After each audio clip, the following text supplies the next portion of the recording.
Welcome to the Obesity Medicine Podcast with your host, Dr. Matea Rentia, board certified in internal medicine and obesity medicine.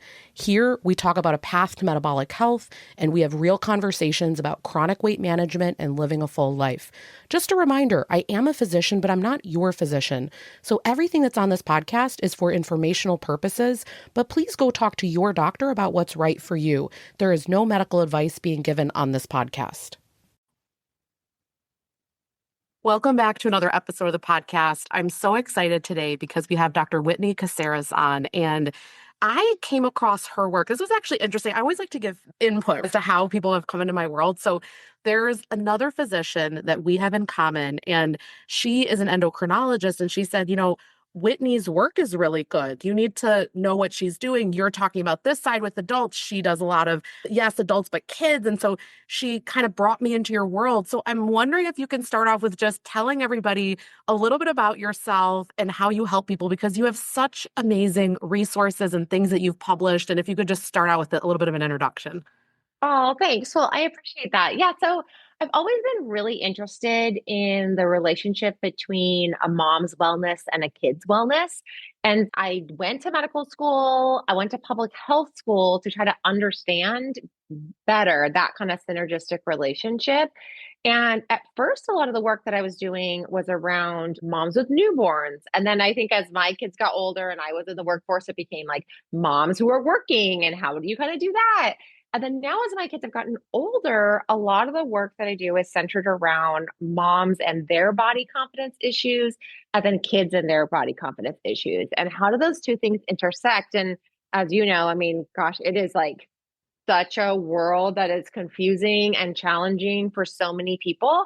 And so I'm a pediatrician by training, and I have this unique perspective of having patients actually come into my office and having those real raw conversations about what's going on with my own body image and my kids as they come to the office. And people get emotional, like they get very mama bear around this issue with their kids, which makes a ton of sense to me. I do too. And so I feel like I get a front seat to that every day. And sometimes I've messed that up. Sometimes I've done it beautifully, but I want pediatricians to do it better for our kids. And I also want parents to be equipped with really evidence-based information as they try to parent their kids in this area and help to try to prevent a lot of the issues that we all have. Yeah, it's incredible the intersection that you're at, because so many of the people that listen to this podcast, they are parents themselves or grandparents or in some capacity have kids in their life. And I think we all want to do it differently. I know I do. I don't want to impart, whether there's a weight challenge or not, I don't want to impart those same thoughts and what I went through on anyone else. But I want to start here with just kind of the food choices and kind of how we can help kids, because I find you're darned if you do and you're darned if you don't. Yes, you want to give your kid healthy foods, but you also don't want to restrict all the processed stuff. Where do parents turn, and what are some of the things to consider that would lead to some right answers for people? You have to just remember that things go back and forth on a pendulum. As we grew up, things were so steeped in Diet Coke, low cal or low fat, depending on the time, the Snackles cookies, Jane Fonda, all of that stuff. And so we were so taught as we were growing up, you got to watch your weight. We talked openly about weight, about food choices. This food's bad, this food's good. Then we have shifted as a society, and the pendulum has really swung to say, we know that's really terrible for kids, which it totally is. It's terrible for kids. And so I think with Virginia Sole-Smith's work, for example, she really in the end was like, it's a free for all. Let kids eat whatever they want. It's all good. No food is a bad food, which I agree that like that should be the message to our children, that we shouldn't be harping on this food is good, this food is bad. I know as a physician, there are certain foods that are more nutrient dense than others. Like I know that a vegetable is going to help my kids grow, that their brains are going to be stronger, their immune system is going to be stronger. And this food is superior from a nutrient perspective than a Starburst candy, right? Yeah. At the same time, I want my kids to enjoy Starburst candies every once in a while. But gosh, like it would be terrible if they ate only those every day. And so I think that's where the confusion comes from, is this very binary, this is a good way to do it, or this is a bad way to do it, and these extreme versions. So I think if we can just be cognizant of that, it helps us to go, oh yeah, that's why this feels so difficult. Because this People keep on saying this is the right way or this is the right way. And probably the right way lies somewhere in the middle.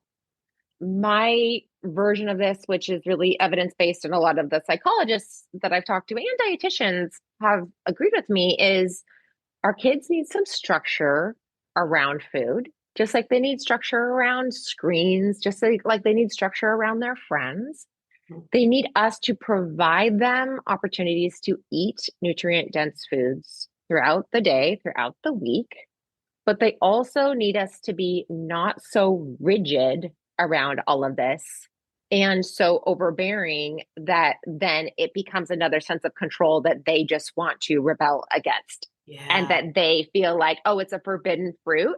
So I want to eat it 100%. I want that cake. I want that cookie because you've made this such a big deal that now I want it, which is what our parents did, right? Which is why I Yes. eat cake like it's going out of style whenever it is presented to me.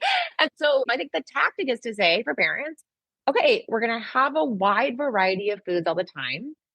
I'm going to teach you what different foods do for you. I'm going to give you some literacy around nutrient dense foods and around non nutrient dense foods. Like, I want my kids to know certain foods, and I want my patients to know certain foods are created in a processing plant and they've been created to have a higher sugar point or a higher salt point, and that makes it so you're going to want more of these foods. I don't think that's a bad thing for us to talk to with our kids about. Yeah.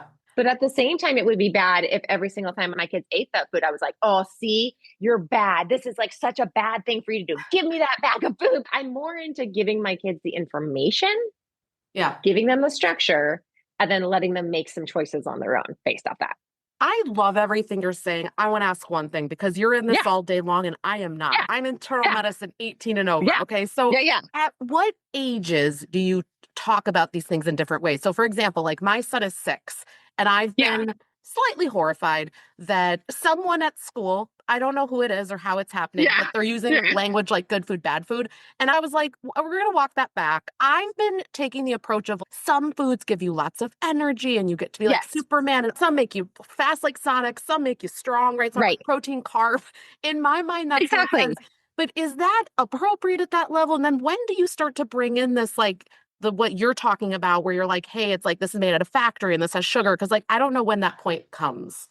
If you have a baby or a toddler, of course, you're not going to be going into the science of everything right from the very beginning. But I think you can, even at those ages, talk to your kids about, ooh, look at this pretty color. I love how this broccoli is so green. You know why it's so green? Because it has these little special chemicals in it. Isn't that so cool? And Yeah. then as your kids get older, this actually has an added color to it.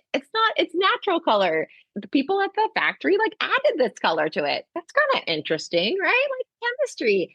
And then as your kids get to be in the third grade, in the fourth grade, and they're learning about stuff at school and they're having more health classes, because that's when they really start to have all these classes around reading food labels, all those types of things.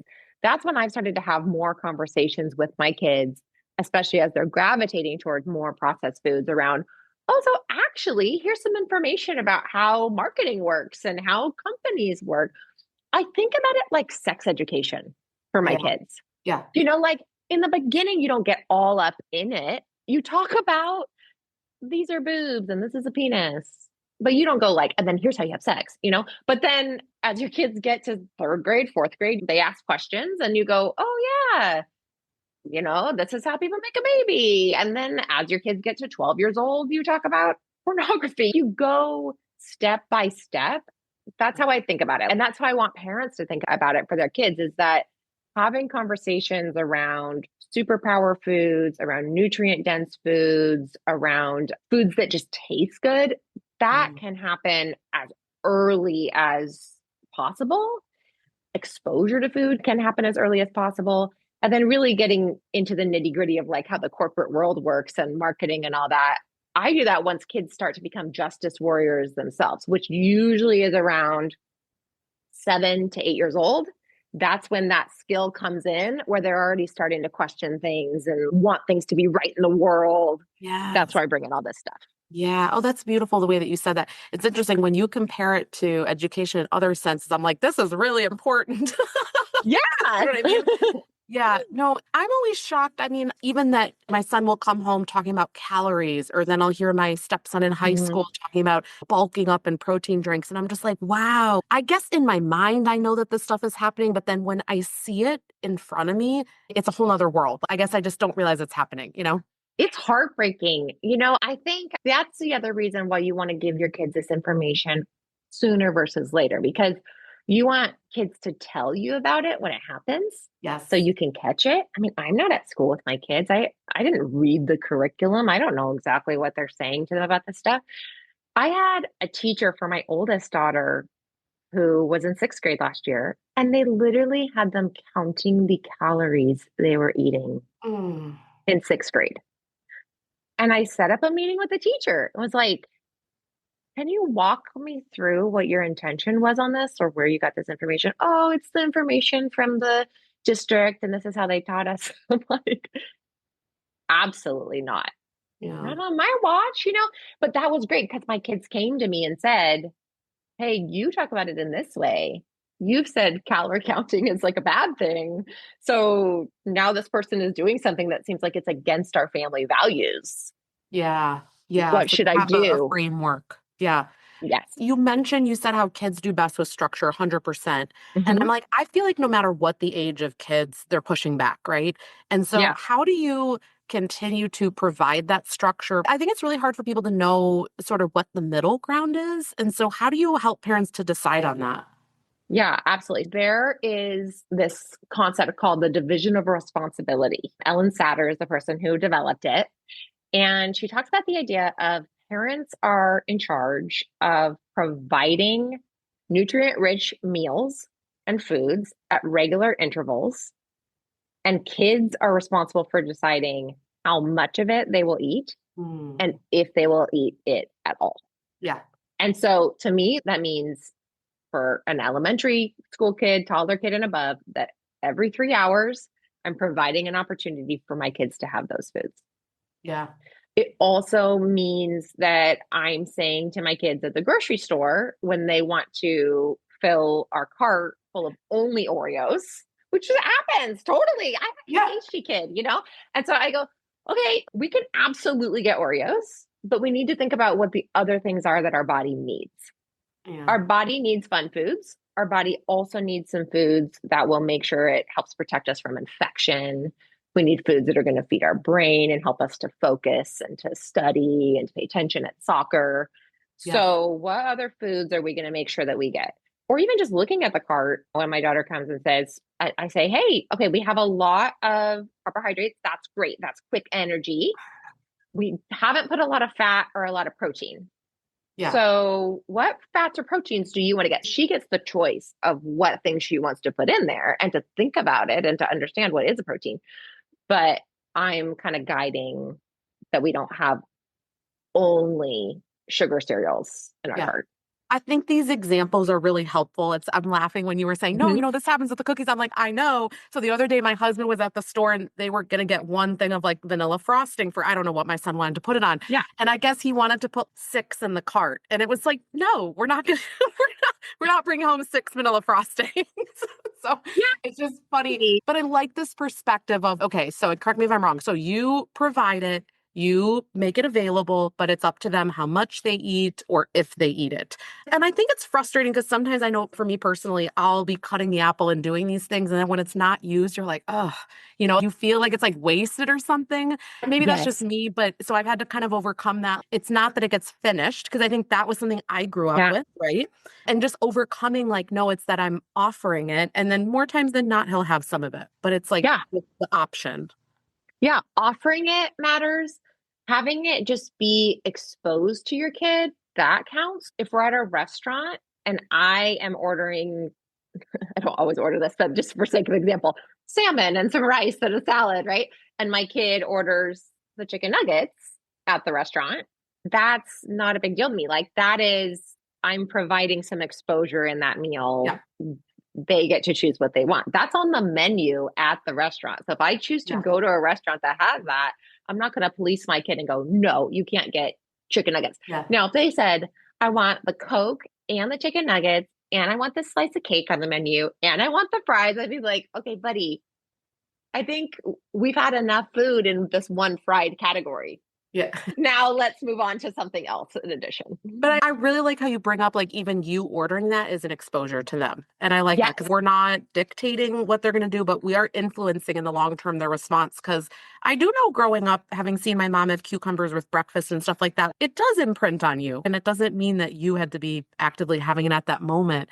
One thing that really is so hard for the people that are in my world is that they worry about their children having weight concerns. They want to either help them lose weight or worry that they're not doing enough or there's just this turmoil. What do you offer to those parents?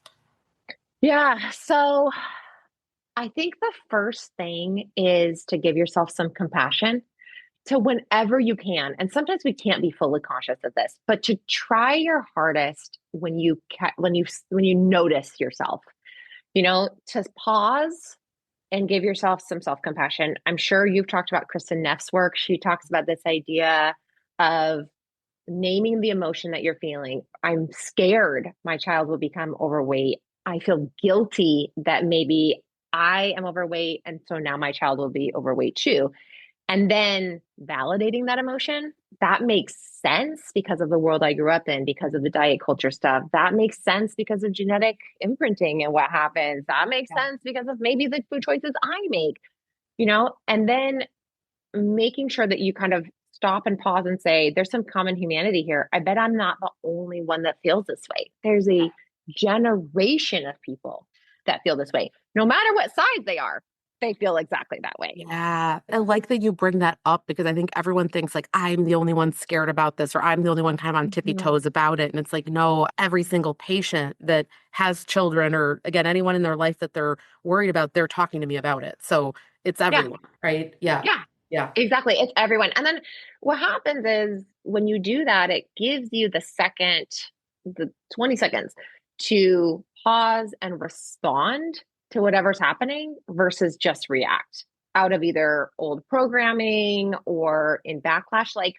before I learned about mindful self compassion, when I would find myself going like, gosh, I don't want my kids to be overweight. Like I've been, okay, what am I going to do? And then I would go like, okay, you know what? They can just have the cookies. They can have whatever they want. I'm actually going to purposely buy the donuts because this is so stupid. I hate this. I hate I lived with this. I want them to have it. Well, that's probably not like the reaction that's going to be helpful for them every time. Maybe sometimes it's like, yeah, I was too rigid. I want them to loosen up. But sometimes the response that would be the most helpful for them is like, okay, I have this initial feeling of I want to rebel against all of this diet culture stuff. So I'm going to eat however much I can. Maybe the response is, okay, we're going to buy a cookie and share it. Or Yeah. I'm going to eat the cookie right now. So that way they can see me enjoying this thing that feels like I'm not supposed to have it anymore. Whatever it is, I think whenever you can have that pause and you can respond, that makes it so you're probably going to make a healthier decision for you. And I don't mean healthy like food decision. I mean healthier like brain decision, Yeah. Yeah. I mind hear you. decision for you and your Yeah. family. What you bring up is something that I always think about, which is like when we're stuck in patterns with things, which I think diet culture is a pattern. You just like keep Yes. doing the same BS thinking all day long. And it's like to what you're talking about, where you're the pause, the compassion, it's like you have to slow that movie way down. You cannot think Yes. when stuff's going 100 miles an hour. And so I just want to like No. everybody out here, you've been saying a bunch of amazing things. And I think to myself, gosh, it's really hard for even me to implement some of this, right? I Yeah. think about all Yeah. day long, I'm toiling over, are we making, not like all the time, but are we making the right decisions? Yeah. And you're right. I sometimes just need to sit there and be like, we've had some great food earlier today. We'll have whatever later. This does not matter. And I think that we need time for that. And that takes practice. And I don't know, do you, Yeah. when the parents or people that you're seeing in your world, what do they find easiest for like how to implement that? Because I just think it's really hard to pause. Yeah, absolutely. Yeah. I mean, what I wanted to say also is I'm not perfect at that. Like sometimes the compassion I need to have is for the fact I didn't have compassion for myself. Like later to go, oh, shoot, I didn't pause. All right, well, gosh, that's because I'm used to being in this pattern. Makes sense. So I think that's probably step one to learn how to do it is like to give yourself compassion for the fact you didn't do the thing that you were like, quote unquote, supposed to do, right? To be healthier for yourself. The second is to like celebrate the really small win. Okay, I did this once this week. That's a Yeah. win. That's such a win. Like I like that I'm you bring that breaking up. patterns. Yeah, Mhm. I'm breaking patterns by doing it one time this week. Okay, wow, I did it again. Okay, cool. The 1% that you change things, that makes a difference for you and for your kids. I think the other thing is, however often you can, owning that type of stuff or like being honest about that type of stuff with your kids too. I had a situation with my daughter where I wanted her to walk the dog. And I go, listen, you're not going to like, we're going to go for ice cream, but you're not going to go for ice cream until you walk the dog. She goes, what does walking the dog have to do with ice cream? And I'm like, oh shit. Like, Like, yeah, don't question me. yeah, you know? And then I had to go, you're absolutely right. That is about like weirdo things I have about foods being rewards. I'm sorry. However often you can do that too, I think lightens the mood, makes it like this isn't so Yeah. heavy, no pun intended, all the time. It's just Yeah. makes it like, yeah, we're all human. Yeah. Good catch. Yes. Yeah. you know? Yeah. So I think that's how you learn. I think that's how you practice is by like trying to not make it so serious every single time, giving your kids permission to be in on all of it. I think that's part of this. So that way you don't feel like this is so like, oh, if I don't do it right, then I'm going to mess my kids up. My kids know that I had diet culture growing up. They know that's part of why I want to teach them about all this stuff is so Yeah. that when I mess it up, they can help me and I can help them. And we're all kind of working toward it together in small baby steps. Yeah. I would like to think that things are changing for the next generation because I think Yeah. they're getting, at least in my house, they're getting education on things that I don't remember being taught about protein effects in our body, right? No, And no. granted, this is like an older teenager conversation if you guys you're listening, but yeah, I think it was very different. It was just the size has to be smaller. Nothing, I mean, again, like Yep. my parents were physicians and they meant well, but it wasn't like health improves, or at least in my mind, it didn't equate. Let me put it that way. No. For me, it did not equate. And so I'm thinking that the next generation's getting that message. One thing that is really front and center in my mind is that a lot of my patients are on GLP-1s or, Yeah. slash GIP, and they're having amazing health and they're changing their relationships, all these kind of things. But there's so much shame out there. And, I think a good example of this would probably be the Serena Williams example here recently. If anyone, again, if you haven't heard the example, she came out as being on a GLP-1 medication, has gotten a lot of help from it, is now representing a company out there. But what are your thoughts on this whole situation? Yeah. Okay. First and foremost, I want to take out this idea of like people are mad that she was being paid to promote it. I'm like, people, hello, she's a celebrity. People do endorsements all the time. Who cares? Like, I let said the the girl get same thing. I paid. was like, leave that out of it. Like, let's talk about now the other good stuff with it. Yeah, exactly. Like, whatever. Okay, so I read this whole article in Vogue that was talking about, because I went down the rabbit hole of it. I was very interested in it. That was talking about how, yeah, the reason that I'm coming out about this and I'm talking about it is I want other moms who have struggled to not feel the same shame that I did around these medications. And then she got so much backlash for taking the medication. I believe that the more stigma we put around these medications for anyone taking them, the more we're putting people in just a different type of box. We're putting them in a Yeah. different type of Same prison. thing. Same thing, different flavor. Yeah. Same thing, different flavor as diet culture. Oh, the way you have to lose weight, the way you have to be, a certain size is by only diet and exercise. Then you've been good enough to do it. No one would have shamed her if she had lost some weight from exercising the heck out of herself. You know what I mean? Which Right. obviously wasn't going to work for her because of what was happening with her metabolism and what food noise. Yeah. I equate it also to mental health medications because I think for a lot of us, I take a GLP-1. I Mhm. think for a lot of us, these are mental health medications. Like the answer to your question before about like, how do you help yourself practice doing this?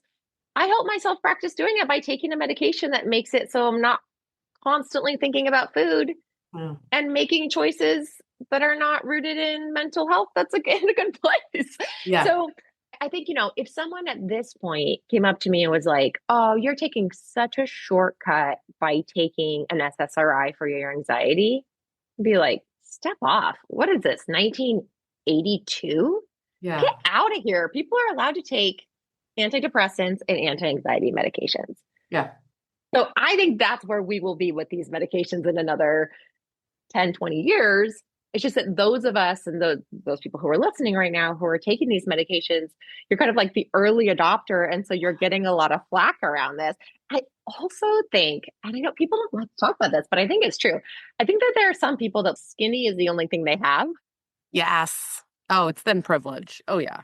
Yeah, yeah. Oh, yeah. And so they're like, what? You're going to be thin now? No, no, no, no. I killed myself for this. I restricted and I punished myself and I exercised for 8 hours a day. And you Right. They don't get see it to as do like it by a taking a pill. virtue. Yeah. And they never even Yes. had the things to overcome anyway. Like they No, don't have the drama with food and all the things. Yeah. no. Yeah. So I think there's part of that too. I think Serena Williams is a boss. Obviously, she is the most dedicated, disciplined person on the earth. I think she's a great example of how just because you're disciplined, quote unquote, just because you're exercising all the time doesn't mean that your body's metabolism is going to do the thing that would help support you the Yeah. most. Like, you When need tools. I can't remember what article I was reading that she was exercising 5 hours a day. And I was thinking, yeah, if that's not going to cut it, I don't think anything else will, you know? No, Like, and like think about your relationship with your, I mean, I don't know her relationship with her kids, but think about your relationship with your kids, with your businesses, with your sleep, with whatever. What things are you sacrificing yeah. to have to do that? I think that for a lot of people, GLP medications give them their life back. Of course, it changes things in terms of your metabolism, whatnot. But I think from a mental health perspective, it allows you to go, oh, I'm going to focus on my work, my book that I want to write. I'm now going to focus on spending time with my kids, not thinking about food. To me, that's the real gift of these Yeah. medications for a lot of people. Yeah, I really agree with you. You get to actually move on with life. Mm-hmm. Tell me about, I think one of the things that this past year, again, just in the physician community that I've really seen is within the pediatric space, they've really sort of come out with a lot of new guidelines as far Yeah. as use medication, don't use medication. But I think a lot of that got really misunderstood and then BMI got into it. And so can you just kind of tell us like where are things right now and sort of what's the landscape? Yeah, absolutely. So forever, physicians were taught that BMI was an amazing measure of health and that BMI should be the thing we're looking at and that we should really be focused on weight and on BMI for kids and for adults, but for kids especially. And so the American Academy of Pediatrics, a lot of stuff that they put out for a long time was BMI and was weight focused. That was absolutely the way that I was trained. I was trained to talk openly about weight and BMI with kids and with adults. The research shows that is not helpful. In fact, it's harmful for kids and often leads to eating disorders. So, not a great thing to be doing. And also, even for the kids who are overweight, like it doesn't help them to lose weight. Sometimes that backfires and makes it so that people gain even more weight. Yeah. That's kind of the like old historical landscape. The American Academy of Pediatrics a year ago or so put out guidelines for pediatricians saying, hey, we have more and more kids who are getting overweight. We are concerned about them. We want people to be really intentional about trying to catch things early and trying to get people to specialists and try to put people on medications if it is appropriate. You have to remember that the guidelines are two things. One, they're meant for physicians. They're not meant for the general public. They're supposed to be like trying to help physicians as they're practicing medicine. Yeah. They also are not a guideline of how to talk to patients. They are a guideline of like how to move things along about like referrals or labs or things like Yes. that. Yeah, I don't think people are understanding a lot of this. Yeah. Right, exactly. I think like those are two things that were very misunderstood about these guidelines that like they weren't meant for the general public, they were meant for physicians, and also they're a way that you get funding and resources around specialists and around referral sources. So for Mhm. example, for pediatricians to be able to send people to more obesity medicine specialists for kids, or for us to be able to say, hey, we need to provide more funding for there to be more obesity medicine specialists for kids. That's part of what these guidelines are about. I would say, though, from the American Academy of Pediatrics, in fact, all of the things they're putting out, that are patient facing and that are about how we should be talking to kids in the pediatrician office are we shouldn't be talking about weight. We shouldn't be talking about BMI. We are very much in the thought process of, yes, we should be helping kids from their like hearts to be healthy, their blood pressure, their cholesterol, their livers, all of these things. But yes, we're taking in the research and we should be very much talking about healthy activity and lifestyle. And no, of course, we don't want every single kid on a GLP-1 medication. We Yeah. want only the kids who are seeing the specialists who really need it to be on these medications. So I think it got misconstrued. But hey, it's an opportunity to say, okay, well, what should it look like in a Yes. pediatrician office? I like that you bring this up because I saw this online. I was like, the pediatricians where I was like, yes, to what they were saying. They were like, this is what you could advocate for. This is what you look out if they're talking about this, the doctor. And it's like that part I find is really helpful instead of just, it's Yeah. good, it's bad, I'm mad, I'm not. But how can we move forward now? So sorry, I didn't mean to kind of stop you on that. No, I think you're 100% right. I saw a bunch of articles that are like, pediatricians are body shaming kids. I think, pediatricians have never wanted to body shame kids. Have we done it in the past when the whole world was too focused on BMI and on weight? 100%. I remember a patient, I call her Layla. That's not her real name. Don't worry. But early on in my career, I 100% gave her like a spreadsheet of here's the calories in and the calories out, and here's your calorie counting thing, and you need to lose weight. And I thought it was being so helpful. And this mom pulled me aside in the hall and was like, what are you doing? When you have kids, you'll understand. And Oh, oh, I want to I, cry. yeah, I Yeah. count that as the worst mistake I have ever made in my medical career. And I've done other things like every physician is where like I haven't ordered the lab when I was supposed to or gotten the x-ray for a Yeah. broken arm when I was, I mean, but that, I mean, I want to cry too. I feel like I probably damaged that kid for life. You know what I mean? No, we've all had this though. I had this as well, Yeah. where it was like before I had more training in obesity medicine, I was like, there's only phentermine or there's only, I just didn't have the additional tools. And then I Yeah. didn't know when they'd be like, I'm literally doing all this and it's not working. I'm thinking, well, are you really measuring it? Are you Right. right? So much distrust. I even knew this for myself. Talk Yeah. about this internalized aspect. And it's like, unless we learn more and we go to conferences and we hear different perspectives and we have to change over time. So I like that you bring this up because it's like, it's actually, if someone isn't willing to say that they screwed up at some point, they're probably not being honest. I agree. I mean, I think uh, with my own kids, I remember their pediatrician at 2 years old. My daughter had gone up a little bit on percentiles. And she goes, fat gets stored in the fat cells. The fat cells remember starting at 2 years old. I'm like, Oh my God.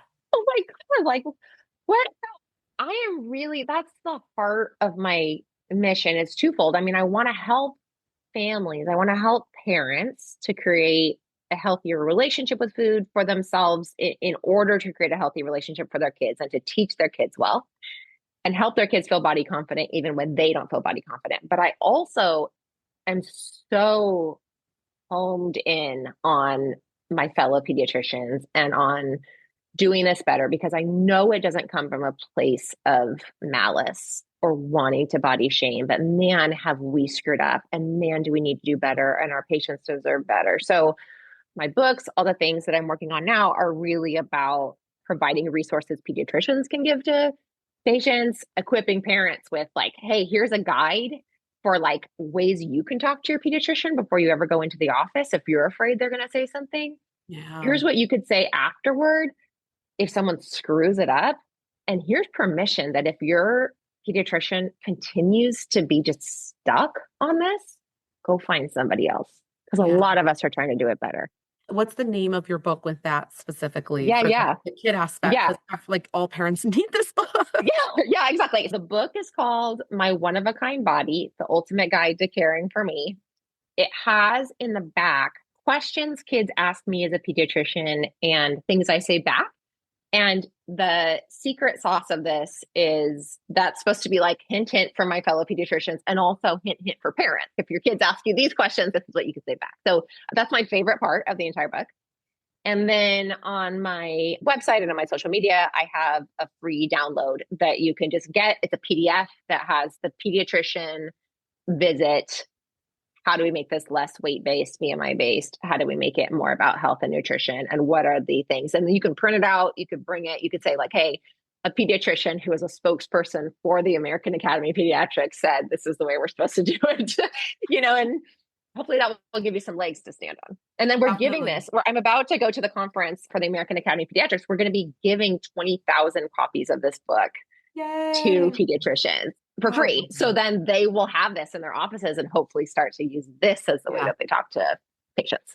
This is so incredible because my adult patients, they struggle with this when they go to primary care anywhere. And Of you course. can't kind of throw every single doctor out with the bathwater if you don't like it. I like how you're like, you could do this if they say these things, you could address it with them in this way, because I do think that part of the therapeutic relationship is that you need to bring something up to me, even if you're like, oh, is this so uncomfortable? I can't believe I'm gonna have to tell her this or give her this feedback. I run programs and I'll get emails every so often with feedback, and they're actually like really good ideas. I'm like, great. Like, we just implemented something today in my 30/30 program. It will make it better. It doesn't matter that Yeah. we're a week or two in, we're going to change it. And it's hard to get the emails because you're like, oh my God, I'm trying so hard. Or, in the office, you're like, Yeah. I'm already giving everything. But something like this, I think it's good to be able to read some of those different, I mean, gosh, the scripting with conversations is so helpful. And I think that's what I'm always looking to you guys as pediatricians for. I'm like, tell me Yeah. the words, like, tell me what to say. Yes. Well, especially if you have anxiety around this or you have a lot of baggage around it for yourself, you need a script. You don't maybe have to say those exact words, but Right. you But need like, something to like, okay, you're in the doctor's office, like looking at it right before you walk in, like, okay, yeah, this is what I'm going to say if something goes awry. I also just wanted to give people space. I have a really hard time in the moment when I'm with a provider. I think I have authority. I must have some authority issue thing where I feel like I can't speak up or I'm we going to all be a have bad this. I patient. know. I'm mute in the doctor's office. Right. So like, I just want to give you space. If you're the type of person who's like, I would never speak up in a doctor's office, that's totally fine. Send the email after, send the thing. I'm that way. I mean, I just had a thing with my child's psychiatrist, and she knows this. So this isn't like secret information where my husband and I had this appointment and it went really off the rails with this gal. And she meant so well, but I had to circle back after and go, I wanted to cut you off. I wanted to say, never mind, we're not coming to you anymore. But then I felt like I should just tell you how it felt. And then I allowed her to say, I'm sorry. Yeah. And of course, if she hadn't taken ownership for it, that would have been a totally different, It's different. you It's know. different. Yeah. Feedback is a two-way But street. Yeah. but yeah, we're all humans, right? And we're all trying to learn. So yeah, I want to just give people permission. Like if you are the person who's scared to speak up at the office, same, you Yeah. can say that. It's a freeze response. Like, I think it's a nervous system thing. That's Yeah. why I think it's helpful to read stuff ahead of time and almost like play through scenarios. I'll Hmm. run through with my patients. Like, you can say, hey, I've actually been weighing myself weekly at home. Here's the data. I don't need to hop Right. on today. I understand you might need it if I'm on a medication that might be affecting kidney, liver, lung. You need to renally dose something, but these are actually accurate. I've verified this once before Yeah. where I got on here, I got on at home. We made sure there was not more than Yeah. 2-3 pounds difference. Again, that's like one way of doing it, right? But Yeah. it's like they need the permission because I think we're just so shut down. Like you said, when someone's in a position of authority, it's really powerful when someone's in a role over you, kind of how that Yeah. dynamic goes down.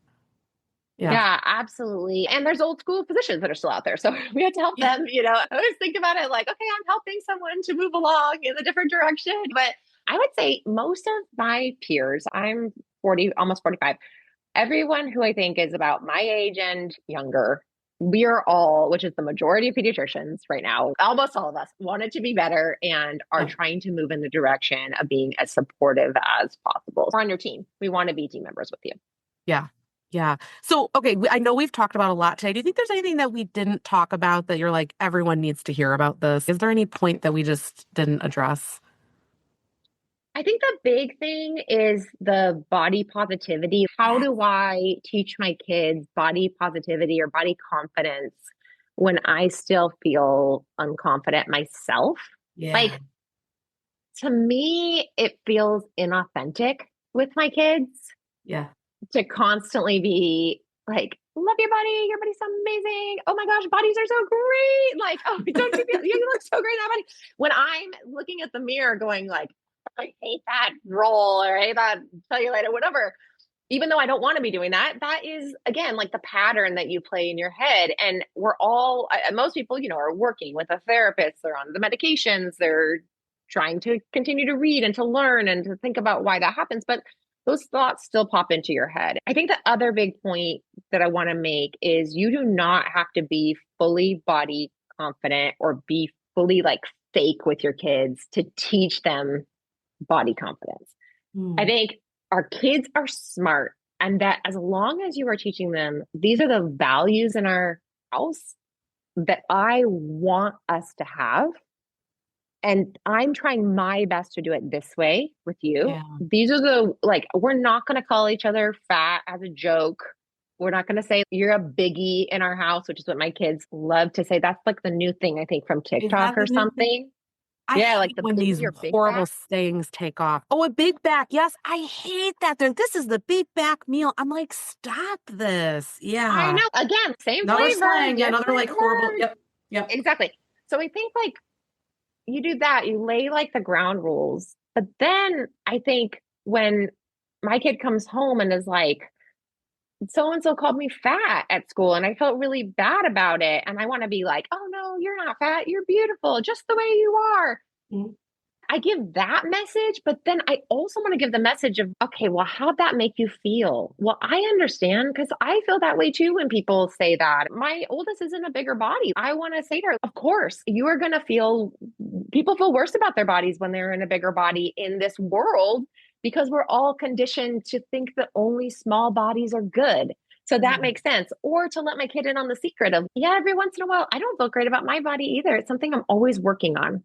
And Yeah. it's not because I'm not good in my body, it's because of all the messages that are out there in the world. Yeah. So I guess that's the other point that I want to make to people is like, your own kid, their neurodevelopmental stance, just like you wouldn't go through with them every single thing that you're learning in therapy.